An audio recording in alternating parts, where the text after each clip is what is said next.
Welcome to the pedal party. It's TTT time. Now we split the screen today very kindly. Nicolo recorded it for us as well, and you can get two different views of the race at the same time. Now in the bottom right hand corner we're on Frankie Urbana. Now Frankie turned up literally at the moment we started and was playing catch up. And you can see the gap, you can see the bottom screen with Frankie, top screen with the other five riders. A little bit ragged with the other five riders. They sprint off at the start, and they should be really getting in a group that's a little bit tighter than that. It starts to close up now. The realisation comes that with all this speeding off and Frankie trying to catch up, there's a little bit of a problem. Frankie getting on at the end, but that was only really after we slowed down, and you can see the speeds at the top left hand screen, sort of 38, and then we're just about 40. Still waiting for Frankie to get on at this point, so we have to slow down a little bit. It goes down to 38.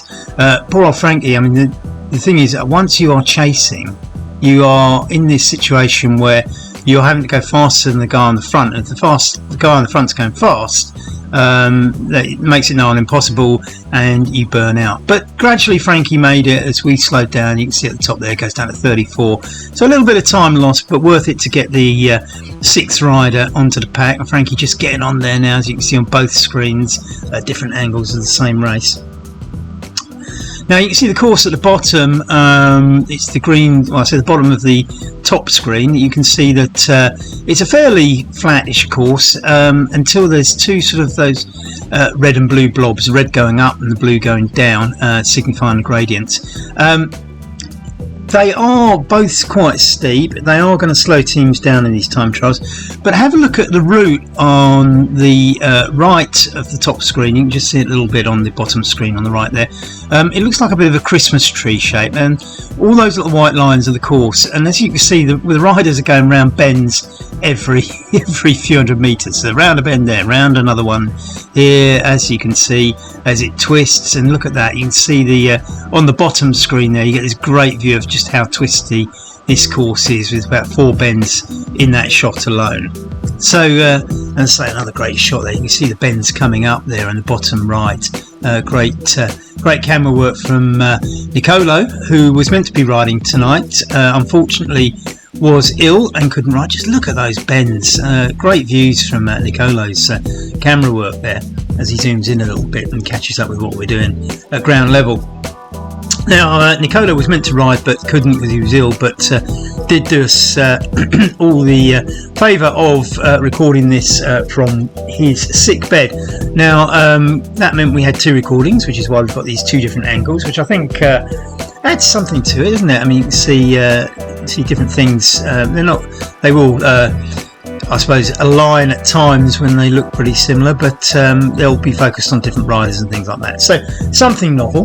Now, as I say, this course, if you look at the top right hand screen, is in the shape of a triangle with lots and lots of squiggles and bends in between it, making up that triangle to give that Christmas tree effect.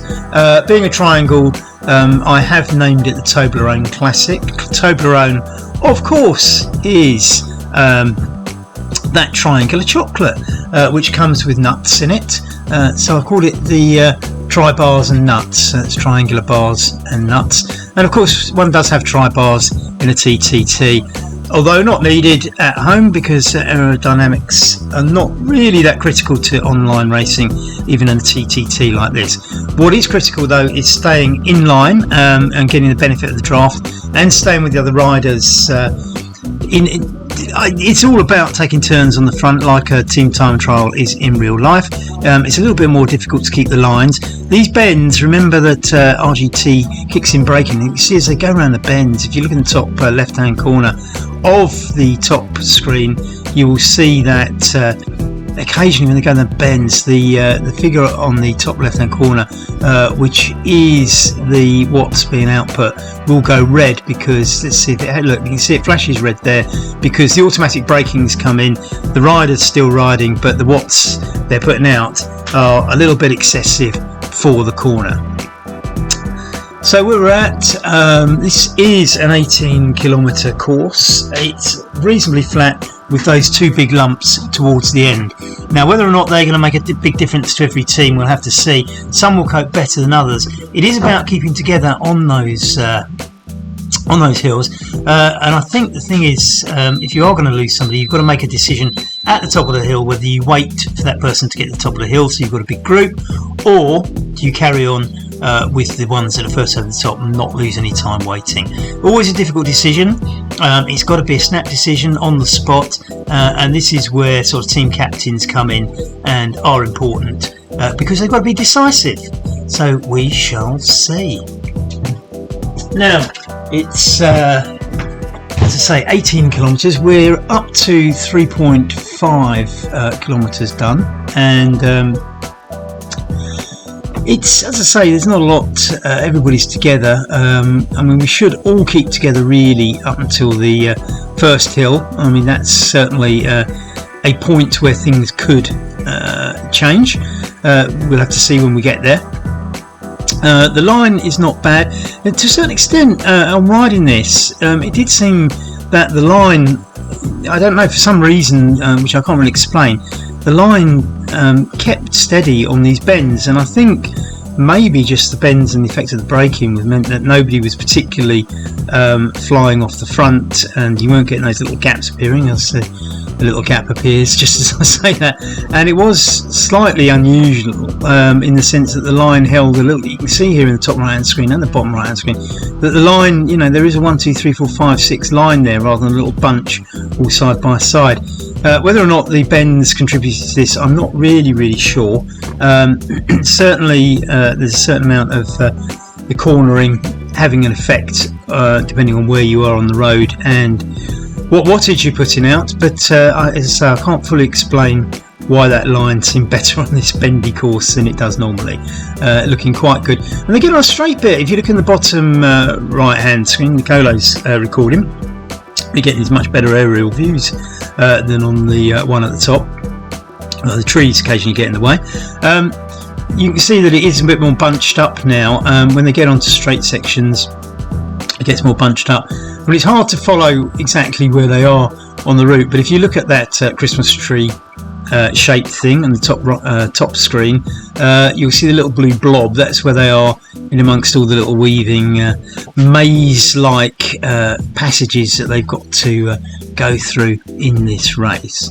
Now, the braking on the corners did seem to disrupt speed, so you couldn't really get up to sort of doing 40, 41 and just hold it there on a steady rhythm, because every so often a bend would come along, slightly distort everything. Somebody would come out of the bend slightly different speed to somebody else depending on where they were on the road, and the speed wasn't quite as high as we would have liked, and we suspect this is going to be a problem for all of the teams. So we shall obviously see when the results come out whether or not it was coped with better by some teams than others. But I think the speeds for this one are not going to be quite as good as they might be in sort of a more traditional, shall we say, straight line time trial. And of course, time trials don't have to be in a straight line. Pretty traditionally British ones often are, because they were for various reasons. If you know your history of time trialling, you'll understand that they were sort of discrete races that were kind of concealed from the authorities because the racing was illegal, and they tended to quite often just use, I suppose, big roads where you could zoom up to a point, maybe come back, go around a roundabout and come back, and at that point if the road was wide enough and busy enough, the traffic could pass you, and they did them early in the morning when there's less traffic as well. So a lot of British time trials are on fairly straightish courses, just for various reasons, but amongst them that sort of usage of a big sort of A road where you could zoom up a dual carriageway, turn around at a roundabout and come back again. So something as bendy as this is a little bit unnatural. Now, we've been doing the OTR series Love TTT for a while, and we've never seen anything like this course, so a little bit new for us, and it was novel.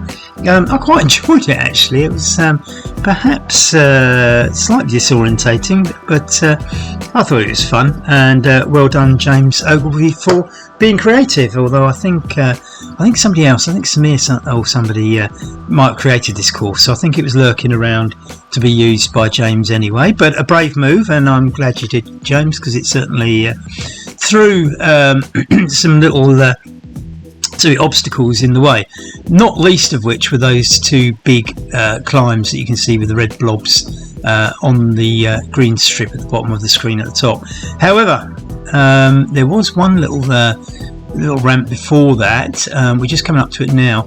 It's not too steep, but a little bump all the same. So although this doesn't look that hilly, I suppose, on paper, I say on paper, but first reaction to this course was, oh look, that's not too hilly, but it actually, the climbing it's got is disruptive, shall we say. So we're coming up to this first little ramp now, and it doesn't disrupt too much. It's not too steep and it's not too long, but nevertheless, any little bump is going to slightly disrupt the team. So as we come up to this first ramp, the big question is, are we all going to stay together as we go over it? Now, I'll say it's coming up very, very shortly. You can see the white blob going along the green strip at the bottom. There's a slightly yellow patch in the green just coming up, and that's where we're heading. The gradient now just going up to 2.3, 2.6. So you can see that we're actually on that climb now, 2.7.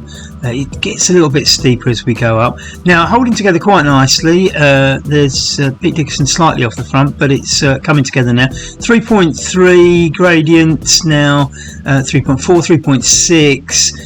It's fairly manageable stuff. 3.6 still, and 3.7, 4.2, and that's probably about as high as it gets as we come out the other side. So 4.2%, and we've come out of it as 6 riders, which is great.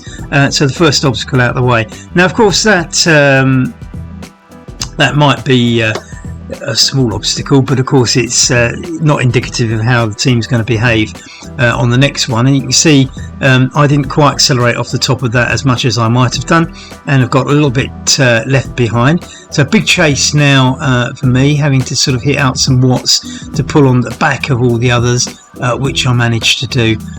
Partly, I think, helped by the fact that as they break, I can make up some ground and get on the back there. So nearly on the back, and everybody together. We've got 6 riders again. So we do the next stretch of reasonably flat stuff, heading towards that big bump. Now we would like to aim, it speeds now on the downhill, of course, well over 40, which is great, but as it levels out, we want to be doing about 40. And I don't think we really hit that because of the effect of the bends, and it's slightly frustrating, but you kind of assume that all the other teams are going to hit the same sort of problems. Again, you can see the blue dot now at the lower end of the wider part of the triangle, if that makes sense, as we go around another tight bend which keeps the speed down at 34. Another sharp bend here, speed drops as it brakes, and you have to keep sort of accelerating to come out of these bends, getting it back up to 38, 39. And this is a sweeping bend, so this one's not too bad, so we can get it up to 40, well over 40 now. This is great. Sweeping bends again, not really breaking us too much, although it does drop us down to about 36 as we go through these tighter ones now. So you can see the moment the bend comes up, it takes away all the momentum you've got, and you've got to build it up again. So it's up and down in terms of speeds, and as I say, we shall just have to see what the other teams do. This is going to be an interesting week. Some teams will cope with this better than others.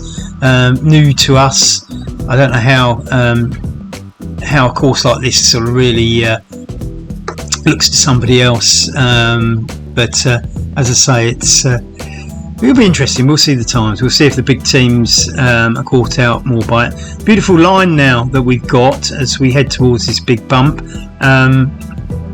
I think there's sort of a point where I'm going to, certainly at this stage, I'm sort of thinking, well, okay, I wasn't meant to ride tonight. I've got, we're kind of halfway here. Do I really want to go over that hill at their speed? I was going to see how I felt. There was a couple of moments here as we go through the halfway, and I was in two minds at this point, because I kind of felt, actually, I don't feel too bad, and let's see how I can hang on. And then there was a couple of moments where I kind of dropped a wheel and realised that the effort that I was putting in to get back on that wheel, having done a few turns on the front earlier on, was probably indicative of the fact that I was going to struggle up the hill and was going to lose everybody on the hill anyway. And the seeds of doubt were sown in my mind, shall we say, that I was going to make it over the hill as part of the 6, and resign myself to the fact that this is probably about time to either quit or dig deep. And looking at the speeds and the comfort of everybody else, and let's face it, because we're online, we only guess how comfortable they feel, although we are speaking to each other over Discord, of course. I was by this time calling out that I think I was probably going to struggle over the hill, and if I did, everybody could leave me. And I think everybody kind of accepted that, and I sat up a little bit when it was accepted.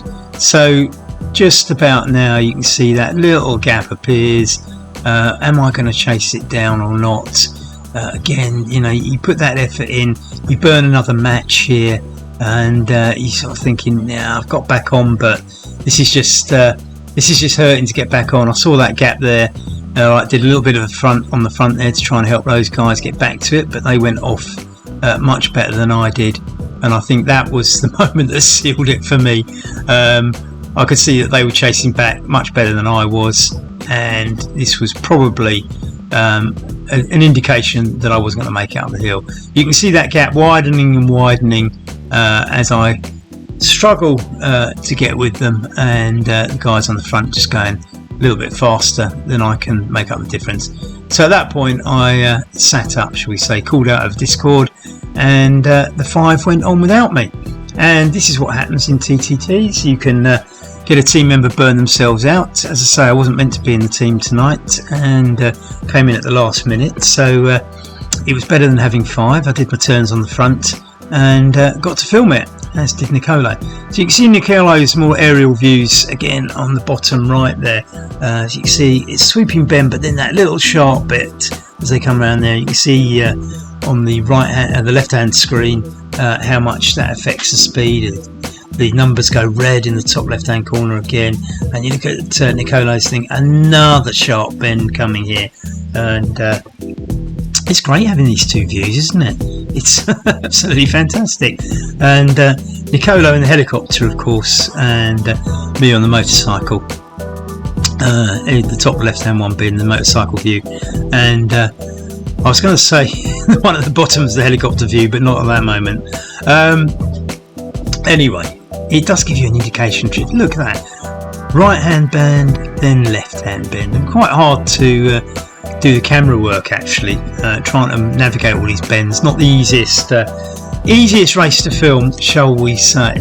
So we've got 7.3 kilometres left. You can see the blue dot is now towards the top of the triangle, and we are on that hill. Gradient up to 5.7, 6.2. It gets worse. They're not even on the red section yet. If you look at the white blob, you'll see this is just a little sort of foothill before the big one, and it's still hitting them at 6.1%. They stand together quite nicely, but look at the speed down to the 20s. As soon as they get over that little bump though, the speed going up now, back into the top 30s now, and a little bit of a blip there on my part.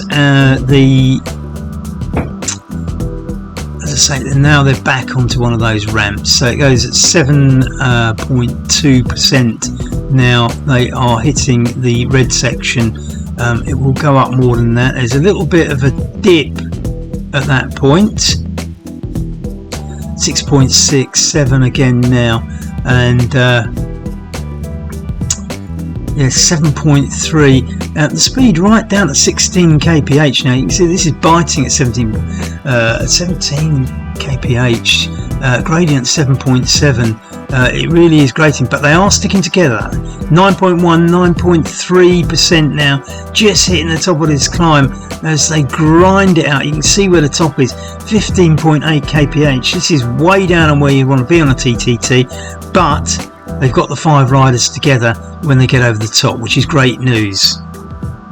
So Brett Smith's just slightly off the back now. He's going to have to do a little bit of a catch up. They've got a descent. Sometimes it can be, quite useful having a descent when you're on a catch up, but on the other hand, it rather depends what everybody else is doing. But fortunately, the braking on the corners gives Brett a chance to get back on as they do the descent. Great stuff. And speeds now 38. The gradient's sort of naught. As I say, 40 is always the target, but the bends and staying together do disrupt that. -6% now means the speeds go way up, sort of hitting the higher 40s, and is great. They're into the 40s still with the descent. There's still a way to go on the descent. You can see on the map on the bottom, 6 kilometers to go, but now everything's about this last climb at the end. Now the last climb at the end is, your eyes will focus on the big red blob where you know the gradient's the highest, but there are several little pre-ramps that disrupt the rhythm, so keeping the speed up to, in the build up to that big red blob where the gradient is the steepest, is going to be hard. And if you look after it as the dark blue bit, which is obviously a steep descent, but there is one little strip of yellow just after that, so even when you get down the bottom there's another ramp before the finish, so it's kind of disruptive. It's either bends or ramps on this course. So what will the guys do? We're down to 5.5 kilometers to go. Now normally at this stage you would be absolutely pushing for home with whatever energy you've got left, deciding whether all 5 of you are going to get to the front, whether it's going to be 3 or whatever, but the decisive moment will be at the top of that last climb, because if 2 get up before the others, you're going to have to wait for the 3rd one. If 3 get up, you probably won't wait for the 4th one. If 3 get up and there's a 4th one just behind you, you might just let them get on. Who knows? You have to make that decision, and the team captain, the decisive member of the team, is going to have to call it and get everybody else to agree. But I think the thing is, when you look at the position of that last hill, it's so close to the finish, you don't really want to be stuck at the top of it waiting for anybody lower than 3rd, would be my guess. So Rafa slightly off the group there, gets back on again, as he so often does, and then just flies onto the front to take a turn on the front. Now everybody's speaking on Discord, everybody's saying when they'll go on the front and when they won't, and Rafa probably wasn't meant to go on the front there. GT does what he always does, which is when he goes on the front, he flies off the front and everybody has to catch up. It's never that smooth, and it depends whether everybody can catch up, and whether GT has to slow down and let everybody catch up. Neither are perfect, but changes at the front can be quite critical, because if you're trying to get the group together, you're kind of wasting concentration and focus and a bit of energy as well, because somebody's going to have to work hard to get on, or somebody's going to have to slow down at the front to let you get on. And really what you want is consistent, smooth speed. But GT on the front does a hell of a job, and once everybody has got up to his speed and they've all collected together, he will tow the group very, very nicely. And you can see that he's doing that now. Slightly getting nudged off the front by the effect of the bends and the cornering, because if you're on the inside it will break you more than the guy on the outside. On the outside you ride slightly further, of course, so sometimes being on the outside you can come out with more momentum, and momentarily GT losing the position on the front because of the bends. Just closing that gap behind him again now, and Pete Dickerson taking a turn on the front. Well, maybe not.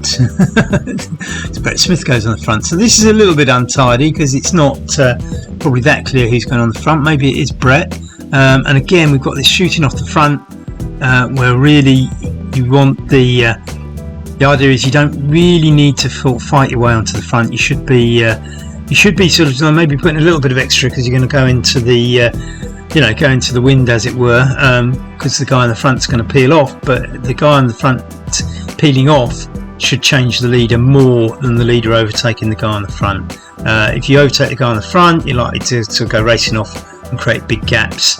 And as I say, that wastes energy because everybody's chasing the guy on the front who's just built up that head of their momentum to get on the front, has now got to slow down and wait for everybody and loses momentum. So it's inefficient to go shooting off the front too fast when you take the front position.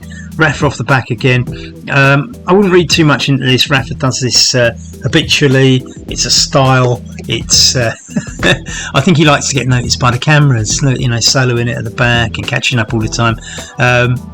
He says that there's some sort of delay on his machine, so sometimes he misses a wheel and just has to do the catch up. But he's a strong rider, so he copes with it quite well.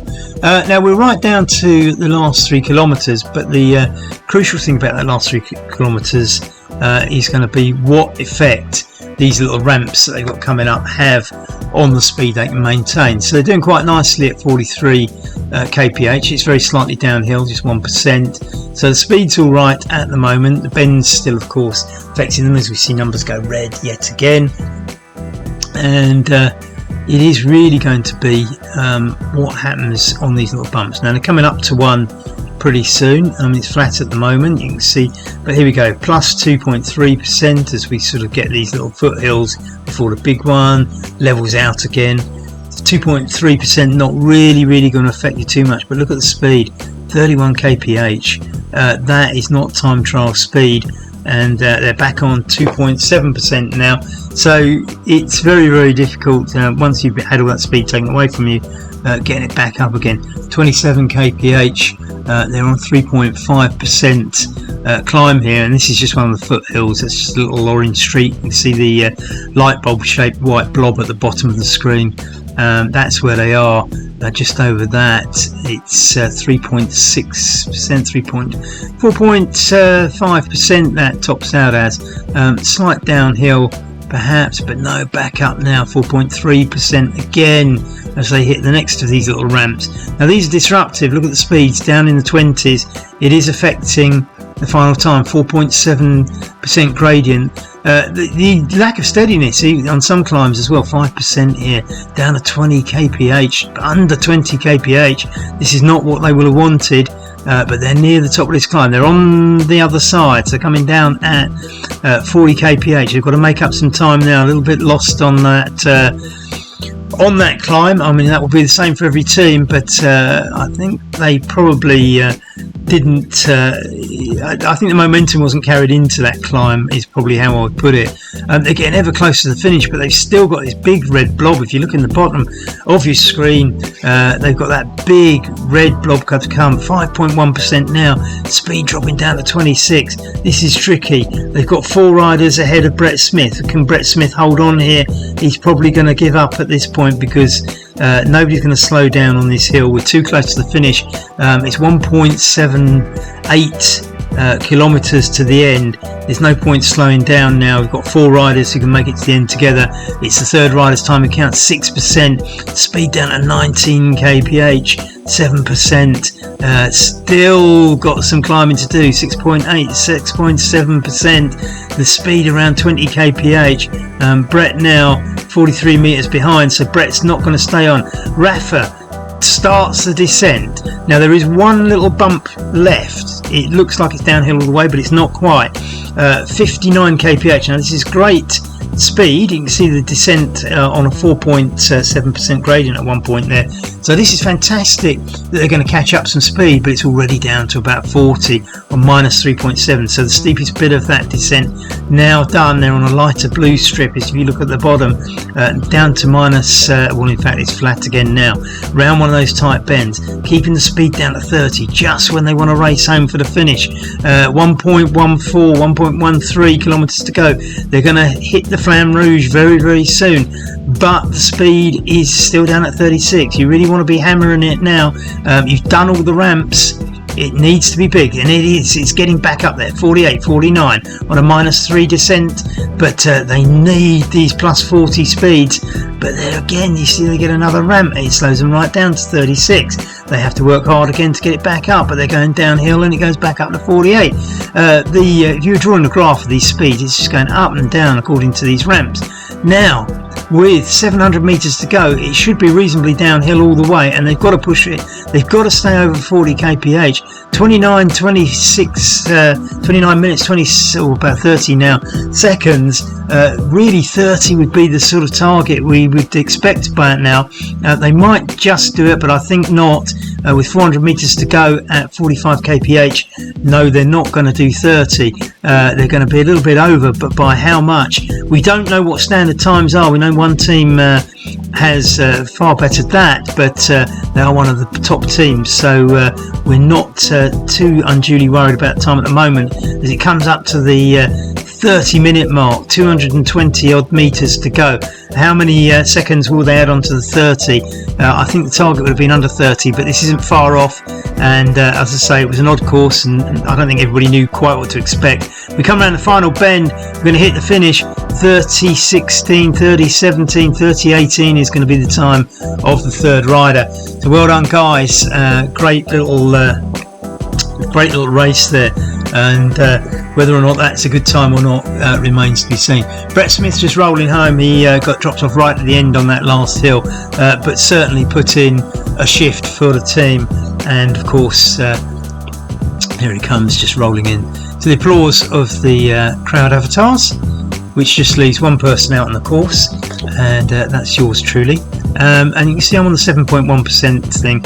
I'm sat up because I'm actually filming, so I had no idea how fast I was going, whether it was fast or not. I was just kind of pedaling, not bothering to change the gears, and just focusing on the other guys at the front, and just get over that. So you join me again at the descent when I can do a more respectable 49-50 kph down the hill, which I think actually wasn't too bad, was it? So anyway, that's me with 1.4 kilometers to go, just I suppose racing through the last little bit. Some nice other alternative shots from Nicolo at the bottom screen.